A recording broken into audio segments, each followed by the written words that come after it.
by what they see in a face. So effective was his discovery that throughout his rule he continued to refine it. Hundreds of statues were made of his heroic physical presence.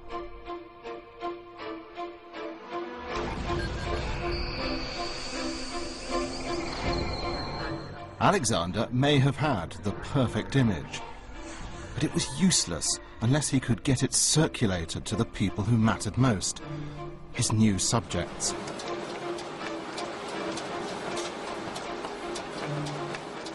Today, we take it for granted just how easy it is to distribute an image.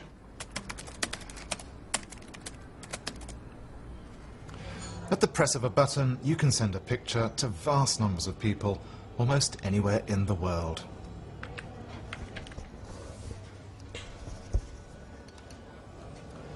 But for Alexander, of course, things weren't so simple.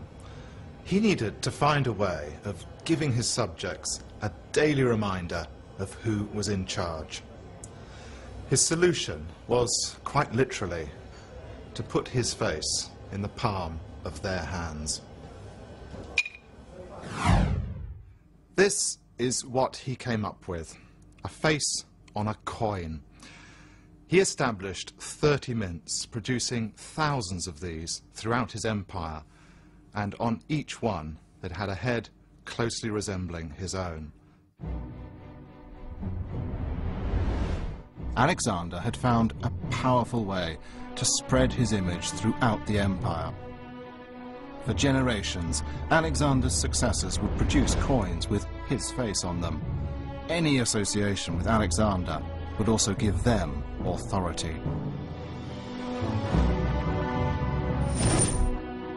It was a brilliant idea, and one which leaders ever since have used as a daily reminder to us all of who's in charge.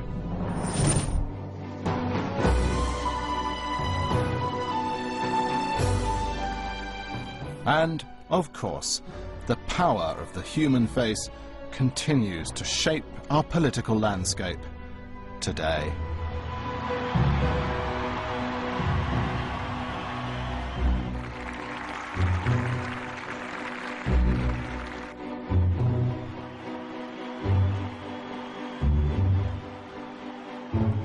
By Alexander's time, leaders in the ancient world understood just how susceptible the human mind was to the persuasive power of art. And they'd used images to promote themselves and their message. But there's a more ruthless type of leader in the modern world who aims to wield the power of images in another way. It's something more ambitious than just self-promotion, something far darker, much more sinister.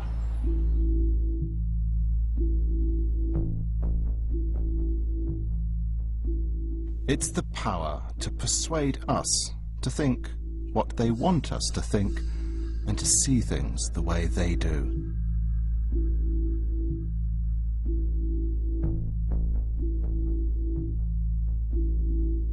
And even to deceive us. So how did art go from being a tool of political promotion to being an instrument of mass deception?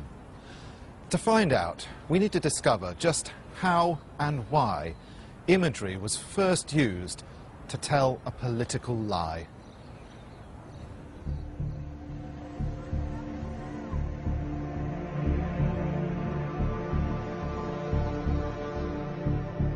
That weapon was invented here in Rome. 40 years before the birth of Christ, ancient Rome was on the point of collapse. For decades, a civil war had divided the city. And the city was split not just politically, but culturally too. A split that manifested itself even in people's appearance. It seems hard to imagine today. But it was as if you could tell everyone's political allegiance simply by seeing how they were dressed.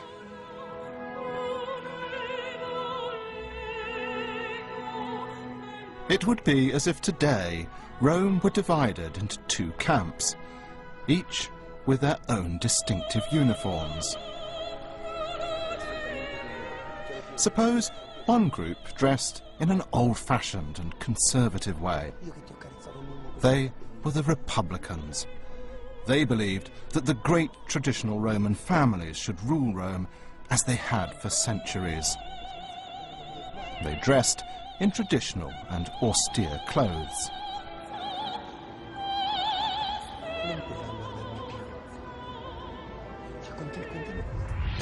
And suppose the other group were more like today's trendies. Although it seems strange, this group were monarchists. They wanted to replace the traditional families with a powerful and ostentatious king.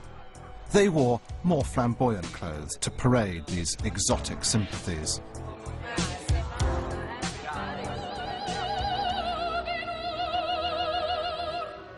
These two groups were locked in a struggle for the control of ancient Rome. Neither side was prepared to compromise. It looked like the two tribes would be forever divided. That was until a new contender appeared on the scene. He was young and he had no great political or military experience, but he was wise to the political potential of images. He would unite Rome, not by the force of an army, but by the power of art. His name, Octavian, or as he would become known, Augustus. Augustus came from the monarchist camp. Although half of Rome supported him, the Republicans remained deeply suspicious. To win them over, Augustus needed to persuade the Republicans he posed no threat to the power of the traditional families. He had a problem. This was his image, the typical trendy, big-haired look that the monarchists favoured and the Republicans hated. To get their support, Augustus would need to reinvent himself. This is what his artists and sculptors came up with. Something far more humble, hair flattened, the face more gentle and mature. All a lot less threatening.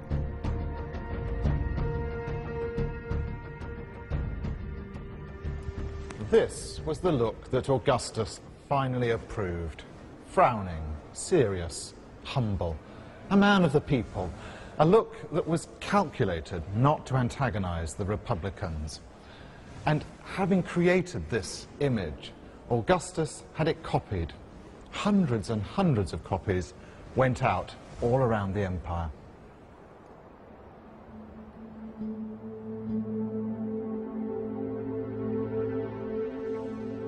His strategy began to work. The empire prospered, and with it, his own power and fame. But Rome itself remained tense. The Republicans were still suspicious that he was accumulating power for his own personal ends, and they believed he had plans to sweep the traditional ruling families aside and grab all the power for himself.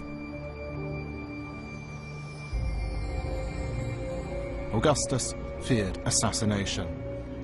To win over his enemies, he needed to come up with an image that would persuade the Republicans once and for all.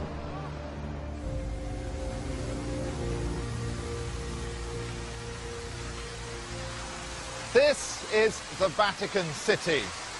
Not only the centre of the Catholic Church, but also home to one of the greatest collections of Roman art anywhere in the world. And within that collection,